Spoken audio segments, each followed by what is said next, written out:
पनवेल महानगरपालिकेमध्ये खारघर या नोडमध्ये या भारतीय जनता पार्टीतर्फे ते दारूबंदीचा या इथे प्रस्ताव करण्यात आलेला आहे। मुळातच खारघर हा नोड हा एज्युकेशन नोड म्हणून इथे डेव्हलप झालेला आहे। या इथे पूर्वीच्या काळामध्ये ज्यावेळेला इथे ग्रामपंचायत होती त्यावेळेस सुद्धा दारूबंदीचा इथे प्रस्ताव करण्यात आलेला होता, जो ज्याच्यामुळे तिथे दारूबंदी होती।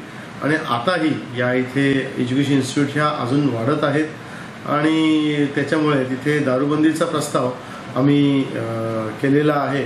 आणि त्याच्यावर आमची मागणी आहे की पूर्ण पनवेल महानगरपालिकेच्या क्षेत्रामध्ये सुद्धा या इथे दारूबंदी ही व्हावी, जेणेकरून या इथे दारूच्यामुळे या इथे ज्या जनतेचं इथे जीवन हे बर्बाद झालेलं आहे तर ते होऊ नये आणि या पनवेलचा विकास होताना या इथे अशा कुठल्याही प्रकारच्या अनिष्ट अशा गोष्टींचा इथे प्रादुर्भाव होऊ नये यासाठीच आम्ही इथे दारूबंदीचा इथे प्रस्ताव आम्ही केलेला आहे। याच्यामुळे दारूबंदीमुळे दारूच्यामुळे मुळातच इथे सध्या जी काही जनता आहे जे दारू पितात आणि त्याच्यामुळे त्यांचे घर संसार हे उद्ध्वस्त झालेले आहेत आणि हे अनिष्ट मार्गाला हे लागतात आणि दारूच्यामुळे अनेक सांधा इथे गुन्हे सुद्धा घडून येतात।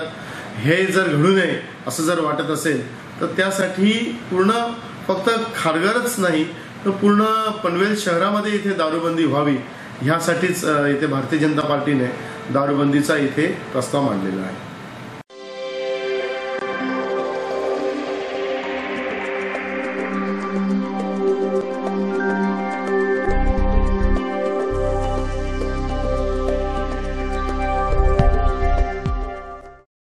ताज्या बातम्यांसाठी पाहत रहा www.flyingcitynews.com।